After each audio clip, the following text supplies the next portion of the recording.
Have you ever wanted a car that just does it all? One that can do drag racing, roll racing, drifting, track racing, and even off-roading?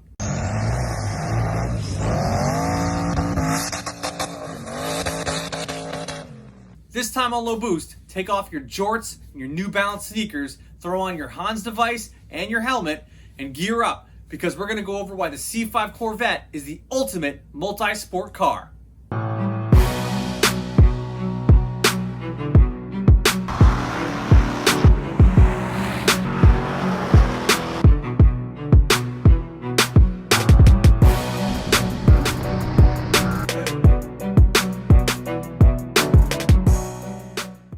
I know what you guys are going to say. Hey, we all know about the C5 Corvette. I have one. I see people driving them all the time.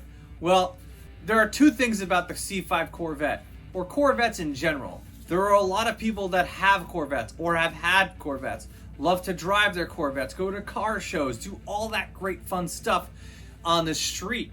But there are some of you there that are watching right now that understand the actual full potential of a Corvette and the abilities that it has to do a bunch of different types of racing. So we're going to go over all of the different types of racing that the C5 Corvette is really good at and explain why nothing else even comes close. Right off the bat, and in my opinion, the easiest form of racing is roll racing. The C5 Corvette is really great with this right off the bat because it already comes out of the box with some decent horsepower, and it has really good traction from a roll. Whether you're doing a 10 roll, 20, 30, 40, 50, 60 roll, it doesn't really matter. A stock Corvette is going to be able to hook pretty well. And then when you modify it, it's still going to be able to hook really well because the weight distribution and the wheel wells are really big in the back. You could fit some pretty wide tires, especially if you get a wide body kit for the back. You could fit like a 335 wide tire. People obviously put drag radials, bias plies on there. They all fit without hardly any modification, so you're really able to get that down right. When it comes to roll racing, power is king, more so than traction or anything else. So we know the C5 Corvette has capabilities beyond what a lot of other cars that are that age and that price point have.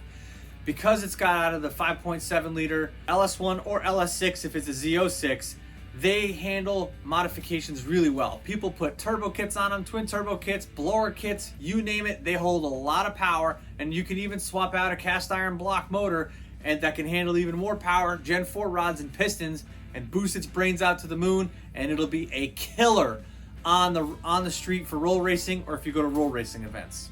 The next thing that the C5 Corvette does really well is drag racing. Like I said before, you could fit a really good tire on the back, and it has really good weight distribution because I'm not sure if you guys know, the transmission of the Corvette is actually mounted in the back over the axles. It's actually got a transaxle. And there's a torque tube that goes in the middle of the car. So it's really balanced and it really holds and transfers its weight really well to the back. GM did their homework when they engineered this car just for the racing purposes, but they really made it really good to do drag racing. And like we said before, it can handle a lot of power. You can put a lot of power into this thing and you're just going to be able to launch really well. If you look at some of the fastest street cars, stick shift cars in the country, a lot of them are C5 Corvettes. My personal favorite car, Leroy Cletus McFarland's C5 Corvette, that's twin turbocharged and stick shift, and I think it runs in the 7s now. It doesn't look like a C5 Corvette, but it is underneath all that stuff. That's how great that car is. The C5 Corvette can also drift so well. That balance that we've been talking about for the past 2 times goes really into play with this.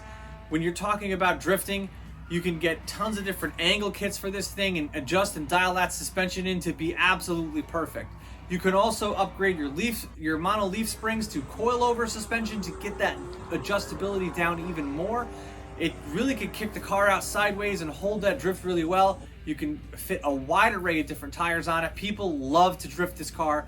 Me personally, on my C5 Corvette, I just don't want to wreck it, so I really don't want to drift it. But if I did get a drift car, it probably could be a C5 Corvette and be able to do it really, really easily. Last, and certainly not the least, my personal favorite thing to do in my C5 Corvette is to track race it. This car was set up so well for this. And to be honest with you, I really feel bad for anybody that's watching this video and owns a C5 Corvette and hasn't done any of the things I've talked about before or that I'm going to talk about now, you are missing out. It is the most fun you can have with your clothes on.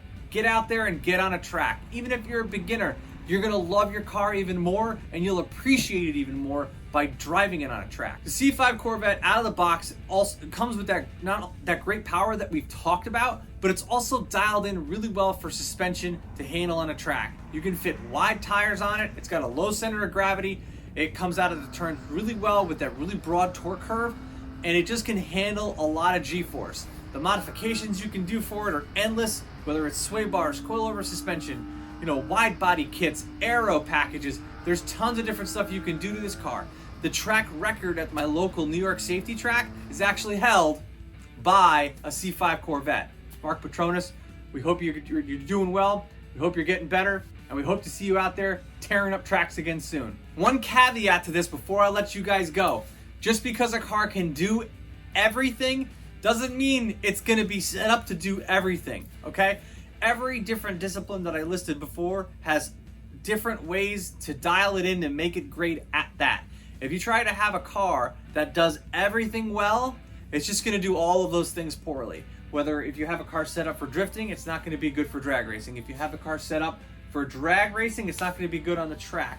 There's a lot of different things you have to take into consideration, but you have such a great platform to start with when you get a C5 Corvette that you can kind of mold and change things as you go into what you really want to do with it. I mean, in a perfect world, I'd have 5 C5 Corvettes, the way I could do everything and have a specific car for each thing I want to do.